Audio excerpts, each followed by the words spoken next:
ऊंच नीच, भेदभाव, अन्याय, अत्याचार, जुल्म, जाति, गैर बराबरी का अंत करता। लेकिन ये भारत हमेशा से ऐसा नहीं था। इस भारत में गैर बराबरी, ऊंच नीच था, भेदभाव था। और ये भेदभाव, गैर बराबरी अपने आप खत्म नहीं हुआ, इसके लिए संघर्ष हुआ, बड़ा लंबा संघर्ष। मैं ये भी जानता हूं कि कुछ समय ऐसा होगा, कुछ हमारे साथी ऐसे भी होंगे जिन्होंने मद्यपान किया होगा, शराब पी होगी, वो भी बीच बीच में डिस्टर्ब करते रहेंगे। मुझे अब इस बात का भी आइडिया पूरा कि वो भी यहाँ होंगे, वो बीच बीच में डिस्टर्ब भी करते रहेंगे। मैं जानता हूं अपने लोगों को, क्योंकि हम अपने गम मिटाने के लिए शराब का सहारा लेते हैं। हमें लगता है शराब पीने से हमारे गम दूर हो जाएंगे, जबकि सच नहीं। तो मैं अपनी बात की शुरुआत करता हूं। ये देश जब आजाद नहीं था तो राष्ट्रपिता ज्योतिबा फूले, जिनका संघर्ष हमें सिखाया गया, जिनको बाबा साहब अम्बेडकर ने भी गुरु माना, जिन्होंने सबसे पहले देश में अंग्रेजों के शासनकाल में अन्याय, अत्याचार, जुल्म, जाति के खिलाफ आवाज उठाई। और ये घटना है तब की जब राष्ट्रपिता ज्योतिबा फूले अपने एक मित्र की शादी में चले गए और वहां जाति व्यवस्था के आधार पर ऊंची जाति के लोगों ने उनको अपमानित करके, मारपीट करके निकाल दिया। जब राष्ट्रपिता ज्योतिबा फूले अपमानित हुए तो वहां से एक नदी जो वहीं पड़ती है पुणे में, उस नदी के किनारे जाके बैठ गए और पूरी रात बैठे रहे। सुबह के समय सफाई का काम करने वाली दो महिलाएं जब उस नदी पर पहुंची तो उन्होंने ज्योतिबा फूले को बैठे देखा।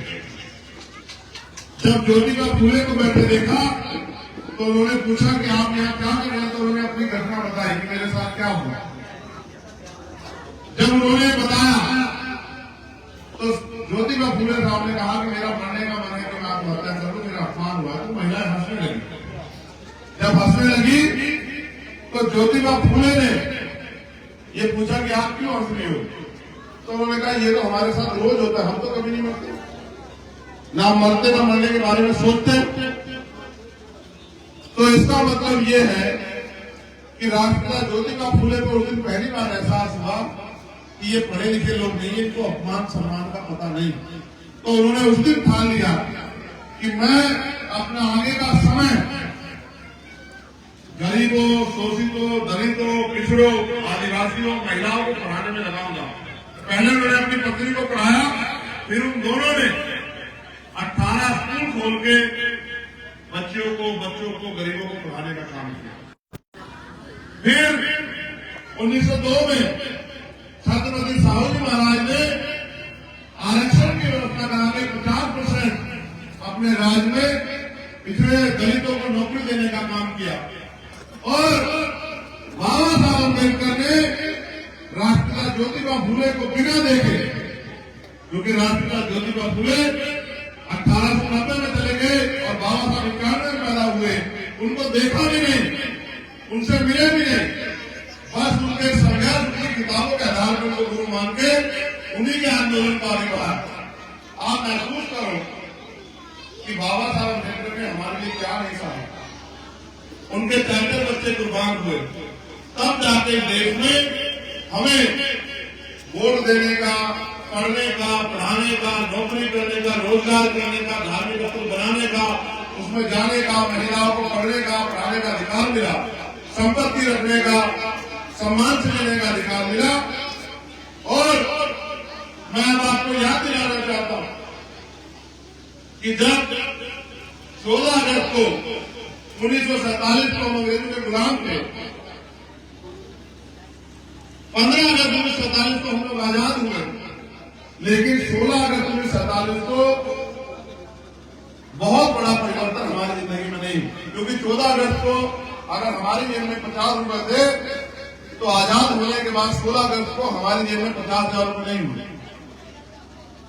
जिनके पास एक तक जमीन नहीं थी उनको जमीन नहीं मिली, जिन पे उद्योग नहीं था उनको उद्योग नहीं मिला, जिन पे नौकरी नहीं थी उनको नौकरी नहीं मिली, जिन पे मकान नहीं थे उनको मकान नहीं मिले। असल आजादी आई 26 जनवरी संविधान लागू हुआ, जो संविधान ऊंच नीच भेदभाव काम करता है, जो संविधान हर व्यक्ति को बराबर का अधिकार देता है।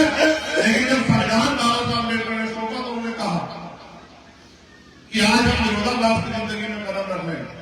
राजनीति में वन वोट वन वैल्यू, राजनीति में तो हम लोग बराबर हो जाएंगे, लेकिन जब तक देश में सामाजिक आधार पर गैर बराबरी रहेगी, जाति के आधार पर गैर बराबरी और आर्थिक आधार पर गैर बराबरी रहेगी। एक आदमी इतना अमीर है कि उसको यही नहीं पता उसके पास कितनी संपत्ति, और एक आदमी इतना गरीब है जिसके पास खाने को रोटी भी नहीं है, पहनने कपड़े भी नहीं है। जब तक ये गैर बराबरी दूर नहीं होगी तब तक राजनीतिक लोकतंत्र, सामाजिक लोकतंत्र नहीं बन पाएगा। सामाजिक लोकतंत्र क्या होता है समझिए। लोकतंत्र का मतलब है जनता द्वारा जनता का शासन, लेकिन आज तो जनता का शासन कहाँ है? कुछ भी होता है जनता से नहीं पूछा जाता। और लोकतंत्र का मतलब यह है कि गरीब का बेटा भी इसमें हिस्सेदारी कर सकता है। लेकिन आप महसूस करके देखो, आज गांव में प्रधानी का चुनाव लड़ना हो तो लाखों रुपए की जरूरत होती है, और जिस आदमी को लाखों रुपए नहीं होते, गांव के लोग भी उसको कहते हैं क्या चुनाव लड़ेगा, इसमें तो पैसा ही नहीं।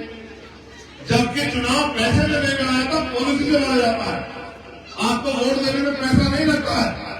अगर आप ये सारी व्यवस्था सरकार कराती है, आपको जाके मोहर लगा के आनी होती है बैलेट पेपर पे, या इंडियन का बटन दबाना पड़ता है। पैसे पे चुनाव नहीं होता है। लेकिन जो बाबा साहब को शंका थी वो शंका सही साबित हुई। जो लोग राजतंत्र में सत्ता में काबिज थे वही लोग लोकतंत्र में सत्ता में काबिज हुए। पैसे वाले लोग उसे पकड़ ली और गरीबों की जिंदगी के साथ खिलवाड़ हुआ। महसूस करके देखो, 75 साल में अगर लोगों के आज पक्के मकान भी नहीं बने, खाने के लिए अच्छा भोजन, पीने के लिए साफ पानी की व्यवस्था, अपने घरों में जाकर देखो, नलके और टंकी का पानी का साफ है। अगर आप चेक कराओगे तो बहुत सारी बीमारियों का जन्म वो पानी दे रहा है, क्योंकि पानी बिल्कुल जो है खराब हो चुका कई जगह। पीने के लिए साफ पानी, पहनने के लिए अच्छे कपड़े और सर ढकने के लिए छत की व्यवस्था भी सरकार नहीं करा। जब बाबा साहब अम्बेडकर ने उनको एहसास था और उन्होंने अपने लोगों को कहा कि मैं बड़ी मुश्किल से तमाम तरह के अन्याय अत्याचार अपमान से इस कार्यक्रम को यहाँ तक लेके आ पाया हूँ, अगर आप इसको आगे नहीं बढ़ा सकते तो उसको पीछे मत डाल देना। आज नौजवान यहाँ बैठे हैं, आप महसूस करके देखो कारवा आगे जा रहा है पीछे जा रहा है। बाबा साहब ने जो सपने देखे थे कि देश में गरीब को भी बराबरी के अधिकार, स्वाभिमान, सम्मान का जीवन मिलेगा, क्या वो मिल पा रहा है? क्या जुल्म जाति होनी बंद हो गई है? क्या जाति के आधार पर भेदभाव बंद हो गया है?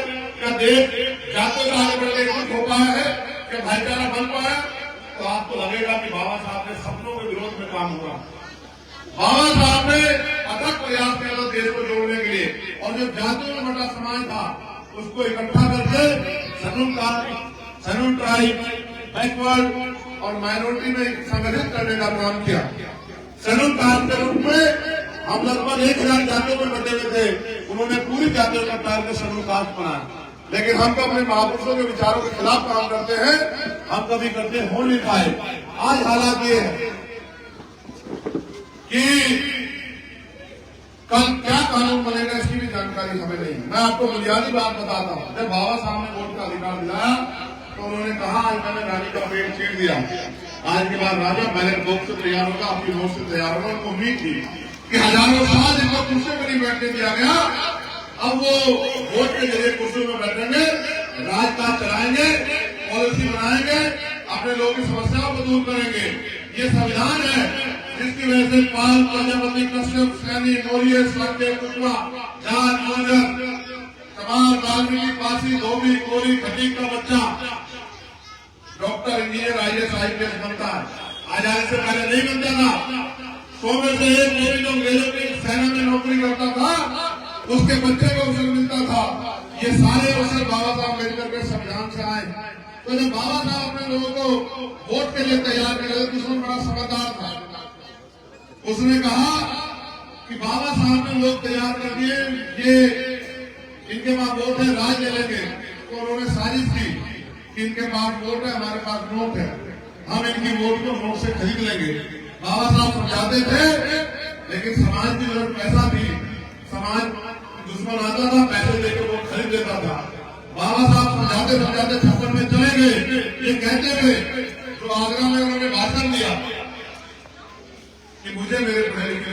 कर लो। और जो मैं करना चाहता था उसका 10% भी नहीं कर पाया। मेरे बच्चों, इस कारवा को संभाल कर रखना, इस कारवा को बचा कर रखना। मुझे मरने के बाद मरा हुआ समझना, जब तक संविधान जिंदा में जिंदा। बाबा साहब छप्पन में चले गए, उसके बाद ये बात समझ में आई माननीय काशीराम साहब के, जो क्लास 1 के सर्टिफिकेट थे, अधिकारी थे, उन्होंने अपनी नौकरी को छोड़ के माननीय दिया माना वाल्मीकि जी के कहे से एनिलेशन ऑफ गॉड, जाति का विनाश नाम की किताब पढ़ के उन्होंने बाबा साहब के मिशन को, फूले साहब के मिशन को चलाने का फैसला लिया। गांव गांव जाकर समाज को समझाने लगे। समाज को अपनी जरूरतों में डूबा हुआ था। जब समाज को समझाते तो समाज उनको ही आरोप लगाता, समाज उनको तरह तरह की बातें कहता, लेकिन कभी उन्होंने अपना रास्ता नहीं छोड़ा, वो लगातार चलते रहे। और उन्होंने ये बात समझी कि हम पीछे क्यों हैं, तो उनको पता लगा कि हमारे लोग वोट को बेचते हैं। तो उन्होंने नारा दिया कि वोट की रक्षा बहन बेटी की रक्षा करनी है, वोट को बेचना नहीं है, वोट को जिम्मेदार आदमी को सौंपना है। समाज ने उनकी बात को मान लिया और वोट को बेचना बंद कर दिया। उससे ये हुआ कि हम ताकतवर बने, हम पे सत्ता आई, लेकिन दुश्मन भी चालाक था। उसने नई योजना बनाई कि पहले तो हम इनके वोट को नोट से खरीदते थे, अब उसने नोट से खरीदना बंद किया। अब वो ईवीएम नाम की मशीन ले आया कि अब इनकी वोट को, ये वोट किसी को भी डाले, आएगा हमारे खाते में ही। वो ईवीएम नाम की मशीन को लाके उन्होंने वोट की चोरी शुरू कर दी। फिर हमारे जागरूक लोगों ने उसके खिलाफ मोर्चा लिया और सुप्रीम कोर्ट ने आदेश किया कि मशीन से चोरी हो सकती है, इसलिए इसमें वीवीपैट लगेगी और वीवीपैट लगाने के आदेश दिए। लेकिन इनकी सत्ता होती है, कोर्ट भी उनकी सुनता है, पुलिस भी उनकी सुनती है, अधिकारी भी उनके सुनते हैं। सभी वीवीपैट की गिनती नहीं होती, इसमें चंद वोटों की गिनती होती है। और गिनती भी वो कहते हैं जो दूसरे नंबर की पार्टी है उसी की गिनती होगी, किसी तीसरे कैसे गिनती नहीं होगी। अब ईवीएम के जरिए वोट की चोरी होने लगी। जब हमारे लोगों ने इसकी मुखालफत की, इसका विरोध किया, तो दुश्मन बहुत समझदार, वो राशन लेने पे आ गया। उसने राशन लेना शुरू कर दिया कि पिछली सरकार ने आपको कुछ नहीं दिया, आप राशन लो, हमें वोट दे दो। ये सरकारें आपके बारे में सोचते हैं। मगर मेरे जिम्मेदार लोगों को, मेरी माँ बहनों महसूस करो, क्या बाबा साहब ने अपने चाचा बच्चों की कुर्बानी का वोट हमें इसलिए दिया था कि हम उसको राशन को बेचने लग जाए। आप महसूस करो जो मैं बात आपसे कहना चाहता हूँ और इसको समझो। इस देश में जीएसटी के आधार पर 28% टैक्स लगता। आप 1 रुपए का सामान खरीदते हो, 28 पैसे सरकार के खाते में जाते हैं। आप 100 रुपए का सामान खरीदोगे, 28 रुपए सरकार के खाते में जाएंगे। अगर एक परिवार पूरे 1 महीने में 5000 रुपए का सामान खरीदेगा तो 1400 रुपए सरकार के खाते में जाएंगे। क्या आपको पता है कि सरकार जो आपको राशन या सब्सिडी देती है वो पैसा कहाँ से आता है? अगर आपको नहीं पता तो जान लो, वो आपकी मेहनत का पैसा है जो आप टैक्स के रूप में देते हो कि सरकार आपको सुविधा देगी। उसी पैसे को सोचो, आपने 1 महीने में 5000 रुपए खर्च किए, 1400 रुपए सरकार के खाते में गए, उन्होंने आपको 250 रुपए का राशन दिया और 1150 रुपए अपनी जेब में रखे। तो आप अपने मन से बताओ, क्या उन्होंने आपके ऊपर एहसान किया या आपका पैसा उनकी तरफ है? आप सोच के बताओ गुना बात करके कि किसका पैसा किसकी तरफ है। और फिर जो वो 250 रुपए का राशन देते हैं, इसको भी वो बहुत हिसाब से देते हैं। कैसे? पहले तो सबको नहीं मिलता, फिर मिलता भी है तो आप सुनो कि पहले 350 रुपए का सिलेंडर आता था, अब 1150 रुपए का आता। जितने का राशन देते हैं उससे 4 गुना के पैसे एक बार सिलेंडर में काट लेते हैं। पहले 120-30 रुपए का बिल आता था, अब 500-600 रुपए का बिजली का बिल आता है। ऐसा लगता है उत्तर प्रदेश में बिजली सोने के तारों में आती है। उत्तर प्रदेश पूरे देश से अलग है। चारों तरफ से जेब काटी जा रही है। जो दवाई 20 रुपए की आती थी अब 100 रुपए की आती है। चारों तरफ से गरीबों की जेब काटी जा रही है। आमदनी बढ़ी हो या ना बढ़ी हो, लेकिन महंगाई जरूर बढ़ी। आप महसूस करो, जो लोग पढ़े लिखे लोग नहीं है वो मेहनत मजदूरी करते हैं, लेकिन आने वाला समय टेक्नोलॉजी का समय है। आज मशीन आ रही है। जो काम आप गेहूं की खेती के तौर पर समझिए, गेहूं कटाई का काम किसान मजदूर करते थे कि हम 3 धड़ी का बीघा के हिसाब से काट देंगे, 4 धड़ी के बीघा के हिसाब से काट देंगे। आपने गाँव में देखी होगी खेती, लेकिन आप महसूस करो अब तो मशीन आती है, एक दिन में 20 बीघा काट के चली जाती है। पहले पेड़ काटने के लिए, कटाई छटाई के लिए लोग लगते थे, अब तो 10 मिनट में कितना बड़ा पेड़ काट के एक साइड में रख देते हैं। मेरा कहने का मतलब ये है कि आने वाले समय में मजदूरी खत्म हो जाएगी तो आप इस देश में क्या करोगे? आपको कहां से रोजगार मिलेगा? आप पढ़ो लिखोगे, नौकरी नहीं करोगे तो आपके घर में रोटी रोजगार कहां से आएगा? आपके बच्चे क्या खाएंगे? वो पढ़ने कहां जाएंगे? जिस तरह से सरकारी स्कूल बंद कर रही है, प्राइवेट स्कूल खोल रही है, अभी आप क्या करें प्राइवेट स्कूल में पढ़ाओ, हम आपको इतना पैसा महीना देंगे, 2-4 साल बाद ये पैसा देना बंद कर देगी, इधर सरकारी स्कूल भी बंद हो जाएंगे, तो फिर गरीब का बच्चा कहाँ पढ़ेगा? एक तरफ बड़े बड़े सब प्राइवेट स्कूल खोल रहे हैं जहाँ गरीब घुस नहीं सकता, जहाँ की फीस 2-3 हजार रुपये महीना है, जितना हम कमाते हैं उससे ज्यादा तो बच्चे की फीस लगती है। एक तरफ सरकारी अस्पताल बंद किए जा रहे हैं, सुविधाएं नहीं है, डॉक्टर नहीं है, दवाइयां नहीं है। आप बराबर में बड़े बड़े प्राइवेट हॉस्पिटल खुल रहे हैं जहाँ 500 रुपए का पर्चा बनता है। आप ये बताओ कितने गरीब 500 रुपए का पर्चा बनवा पाएंगे? जिनकी मजदूरी एक दिन की 500 रुपए नहीं है, क्या वो 500 रुपए का पर्चा बनवा के अपने बच्चों का इलाज कर पाएंगे? ये सरकार हमें रोटी रोजी से मोहताज करना चाहती है और हम भी चुपचाप इनको सह रहे हैं। आप महसूस करो, हम इस वोट की ताकत से अपनी खुद की जिंदगी और आने वाली पीढ़ियों की जिंदगी बदल सकते हैं, लेकिन हम इस देश में चुपचाप गुलामी को आते हुए देख रहे हैं। आप महसूस करो, आज संविधान में वोट है तब हमारी सुनवाई नहीं हो रही है। उसका उदाहरण ये है कि आप हजारों लोग किसी बात को लेकर आंदोलन कर दो, पुलिस लाठी मार के मुकदमा लेकर आपको घर भेज देगी। आप महसूस करो, पहले सरकारी नौकरी आती थी, अब सिर्फ विज्ञापन आते हैं, भर्ती आ जाती है। तो जैसे 69 शिक्षक भर्ती आई, आपके गांव से भी किसने भरा होगा फार्म? 20,000 पदों का आरक्षण में घोटाला हुआ, 6,800 नौकरियां मैंने लड़ के आंदोलन करके 4 दिन भूखे पैसे रहकर अपने साथियों के साथ मुख्यमंत्री से गले में हाथ डाल के रिलीज कराई, लेकिन फिर कोर्ट से इन्होंने उन नौकरियों को फिर छीन लिया, क्योंकि कोर्ट भी कहीं ना कहीं इनके प्रेशर में आता है, क्योंकि सबसे बड़ी ताकत वो राजनीति में है। फिर अभी पुलिस की भर्ती का लेटेस्ट पेपर आया, आरओ की भर्ती का पेपर आया। आप महसूस करो, आपके गांव से पुलिस की भर्ती के बच्चे में गए होंगे, 400 रुपए पर बच्चे के हिसाब से 48 लाख बच्चों ने फार्म भरा। 200 करोड़ रुपए सरकार ने गरीबों की जेब से काट लिए, क्योंकि ये नौकरी गरीबों के बच्चे मेहनत करके जाते हैं, धंधा सेठ बिजनेसमैनों के लोग बच्चे नहीं जाते। तो 200 करोड़ रुपए आपकी जेब से इन सरकारों ने काट लिए और फिर इनकी देखरेख में पेपर लीक हो गया। आपके बच्चे जिन्होंने मेहनत की थी 4-4 महीने 5-5 महीने पूरी जान लगा के, वो मुंह दागते रह गए। ये हर डिपार्टमेंट में चिन्हित करके नौकरियां खत्म करके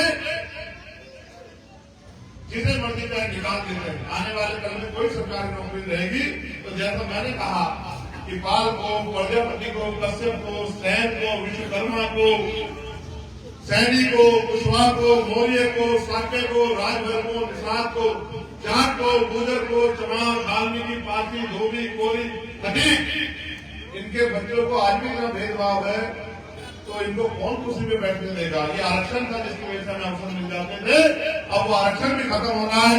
न सरकारी सिस्टम रहेगा, न आरक्षण देना पड़ेगा, सब कुछ सोच बूझ के हो रहा है।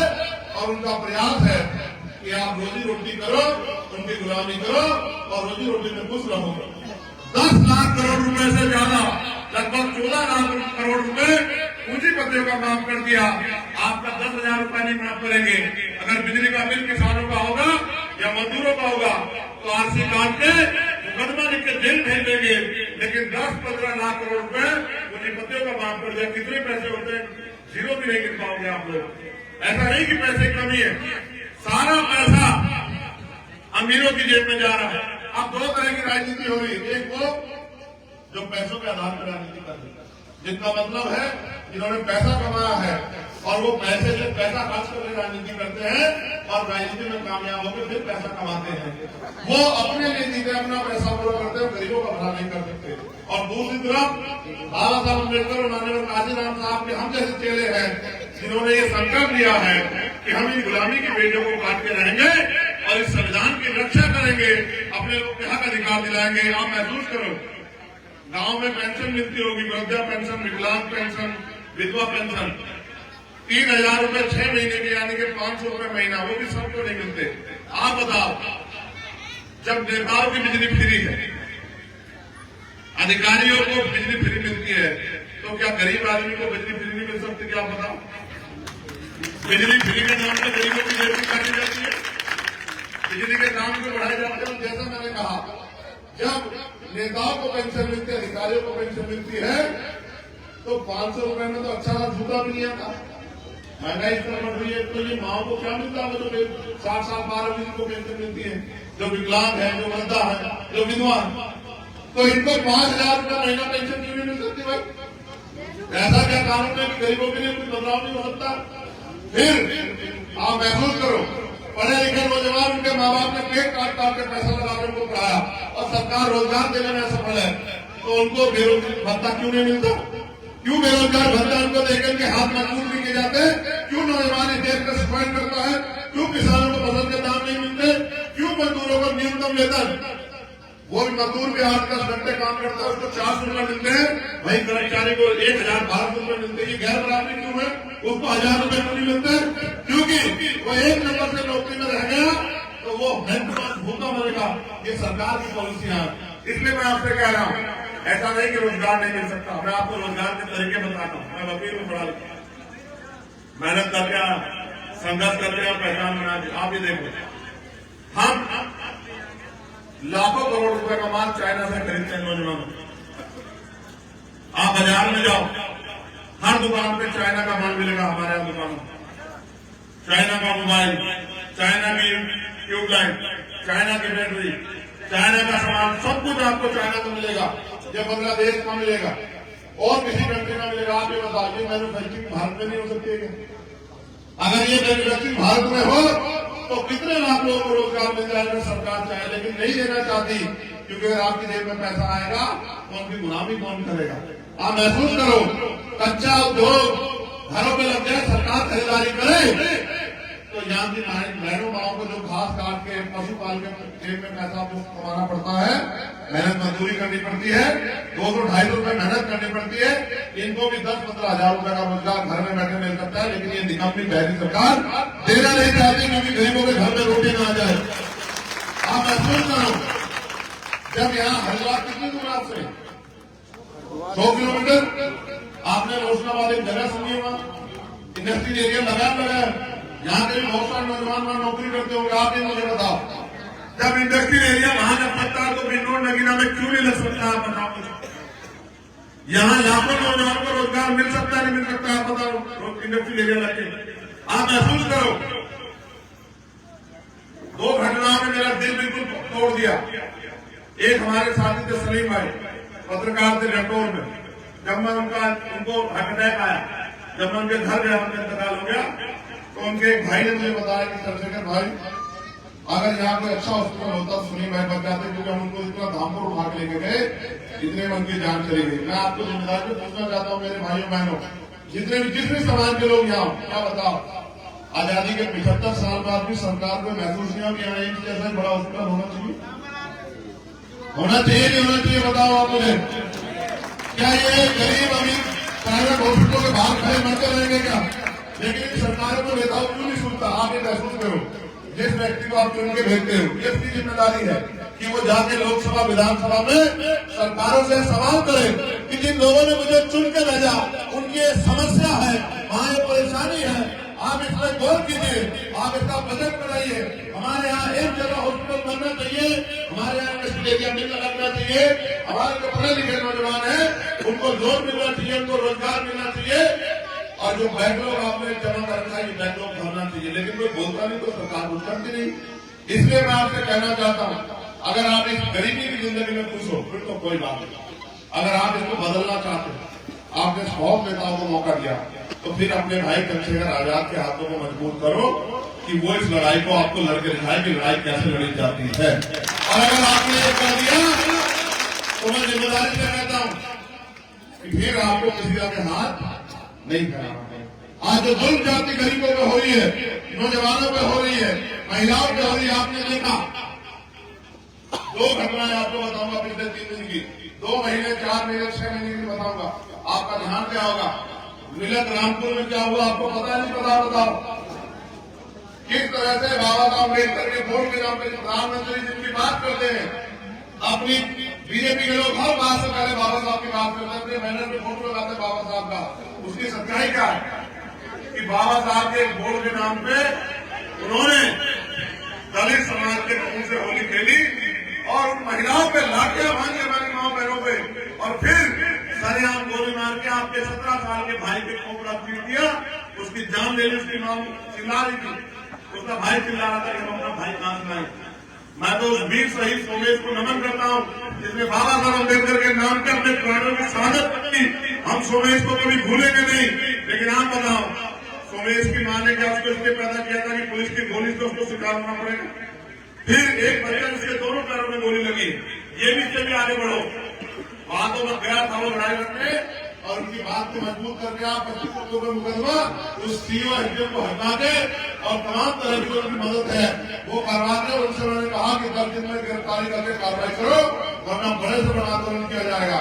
लेकिन अभी ऐसा हुआ है, आज ही मैंने पढ़ा कानपुर में 2 बच्चियां जो काम करती थी भट्टे पर शायद उनके साथ जुड़ जाती हुई उनका अश्लील वीडियो बना गया, उनके साथ रेप किया गया। मुझे कहने में शर्म आ रही है, भारत है जहां बेटियों को पूजा जाता है, जहां उनको देवी माना जाता है महिलाओं को, लेकिन उसी भारत में, उसी उत्तर प्रदेश में जहां बड़े बड़े वादे दावे हो रहे हैं, मुख्यमंत्री करते हैं, उन दोनों बच्चों ने आज सुसाइड किया या हत्या हुई किसी को नहीं पता है, क्योंकि जांच होगी तब पता लगेगा। आज उन दोनों बच्चों के सब मैंने लटकते देखे, वो बच्चों के सब नहीं थे, वो उत्तर प्रदेश की कानून व्यवस्था थी जो ताकतवर लोगों के हाथ में है, जहां गरीब की बेटियों को अंधों में लटक के जान देनी पड़ती है। उत्तर प्रदेश बन गया। एक तरफ वो नेता है जिनको आपने चुन के भेजा, जो गूंगे पहने हुए थे, जिनको जुल्म दिखता नहीं है। एक तरफ चंद्रशेखर आजाद है, जिन गुरु को आप अपना पिता मानते हैं।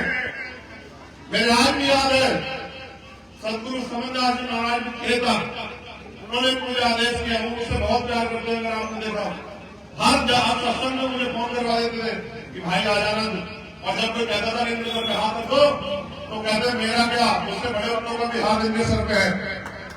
वो उन्होंने भी मुझे कहा कि मान सम्मान की लड़ाई आप महसूस करो कि जब वो गुरु घर तोड़ा, वो गुरु घर जो 600 साल पहले सिकंदर लोधी ने सतगुरु रविदास जी महाराज को दिया। और क्यों दिया? क्योंकि जब सतगुरु जी को उन्होंने गिरफ्तार करवा दिया तो जहां भी जाते वही सतगुरु जी हर व्यक्ति में दिखाई देते। फिर उसने माफी मांगी, सतगुरु जी से कहा कि सतगुरु जी मुझसे गलती होगी, मगर आप जब आगे हो तो इस राज में रह के जाना, आपके पवित्र चरण यहाँ पड़ेंगे तो यहाँ की जिंदगी बदल जाएगी। उस जगह को उन्होंने छीन लिया। हम लोग लड़े, हमने केंद्र सरकार को झुकाया, हमने सुप्रीम कोर्ट को झुकाया, हमने लाठियां खाई, मुकदमे के लिए 2 महीने जेल काटी, लेकिन आपके सम्मान की रक्षा की। एनआरसी के मामले में आपके सम्मान की रक्षा की। और फिर मैं आपसे कह रहा हूँ, सतगुरु जी ने भी बहुत सारी बाड़ियां कही। ये नौजवान लोग सुन लेना, यहाँ गुरु जी बैठे हैं, ये मेरे पिताजी प्राइमरी स्कूल में मास्टर थे, तो मैं गुरुओं का बहुत सम्मान करता हूँ। सतगुरु जी ने कहा, आप मेरी बात को बता दें, मैं झूठ बोल रहा हूँ। एक बार सतगुरु जी के शिष्यों ने ऐसे पूछा जैसे हम लोग करते, जैसे आप मेरे को पूछ ले कि गुरु जी हम मेहनत मजदूरी भी करते हैं, तमाम तरह की मुसीबतें भी उठाते हैं, भूखे पेट काम भी करते हैं, लेकिन सुख शांति वाले जीवन में क्यों नहीं? तो सतगुरु जी ने कहा, रविदास मानुष करी पसंद को शुगर है तो ठाव, एक सुख स्वराज माही दूसरा बनकर खाओ। सतगुरु जी ने कहा सुख शांति का जीवन चाहिए तो उसके 2 रास्ते हैं। पहला, स्वराज माइक्या को अपना राज हो, या दूसरा शमशान घाट का विस्तार हो। क्योंकि जीते जी तो सुख सुविधा तब मिलेगी, सम्मान का जीवन तब मिलेगा जब आपका राज होगा, या फिर शमशान घाट में जाके सुख शांति जब आपका जीवन ही खत्म हो जाए कोई दुख आपको नहीं रहेंगे। फिर पूछा कि सतगुरु जी राज भी है, समझा तो नहीं है। तो सतगुरु जी ने कहा ऐसा चाहूं राज में जहां मिले समझू मन और छोटे बड़े सब समझे रविदास रहे प्रसन्न। यानी कि सतगुरु जी ने कहा कि भाई राज ऐसा होना चाहिए जहां कोई छोटा बड़ा ना हो, जहां कोई ऊंच नीच ना हो, जहां कोई भेदभाव ना हो, जहां कोई बहुत अमीर ना हो, बहुत गरीब ना हो, सब लोग बराबर हो। किसी को खाने के लिए अन्न की, तन ढकने के लिए कपड़े की, सर ढकने के लिए छत की दिक्कत ना हो, जहां किसी बहन बेटी का अपमान ना हो, किसी की हत्या ना हो, किसी को सताया ना जाए। और उस राज को उन्होंने नाम दिया बेगमपुरा राज। बेगम का मतलब होता है सभी निषेध करना। बेगम यानी कि बिना गम का राज के राज ऐसा हो जहां किसी की जिंदगी में कोई गम ना। अब आप मुझे बताओ वो राज लाएगा कौन भाई? भाजपा के लोग, आरएसएस के लोग। वो राज तो वही लाएंगे जो राज महाराज को मानते हैं। और अगर राज को आपको दिन सुनना हो तो वही राज बाबा साहब अम्बेडकर 2 साल 11 महीने 18 दिन में भारत के संविधान में लिख के गए हैं कि सब लोग बराबर हैं, कोई किसी का अपमान नहीं करेगा, कोई किसी पे जुल्म नहीं करेगा, सब लोग तरक्की करेंगे, सब लोग आगे बढ़ेंगे, पढ़ लिख के सब लोग आगे मजबूत होंगे और सब लोगों की रक्षा सुरक्षा काम, उनके रोटी कपड़े मकान की व्यवस्था सरकार करेगी। लेकिन ना हम संविधान की रक्षा कर पा रहे हैं, ना महापुरुषों की वाणियों की। तो मैं आपसे अपील करता हूं कि मुझे आपके बीच आने का मौका मिला है और ये लड़ाई करोड़ों की है। जैसे नेताजी सुभाष चंद्र बोस ने कहा था कि तुम मुझे खोल दो, मैं तुम्हें आजादी दूंगा। मैं आपसे कहना चाहता हूं कि आज बाबा साहब अम्बेडकर के संविधान को बचाने के लिए सड़क की ताकत के साथ साथ चंद्रशेखर आजाद को अपनी वोट की ताकत भी चाहिए। और अगर आप वोट की ताकत दोगे तो फिर वो दिन दूर नहीं कि बेगमपुरा भी आएगा और संविधान का राज भी स्थापित होगा। लेकिन वो तभी संभव है कि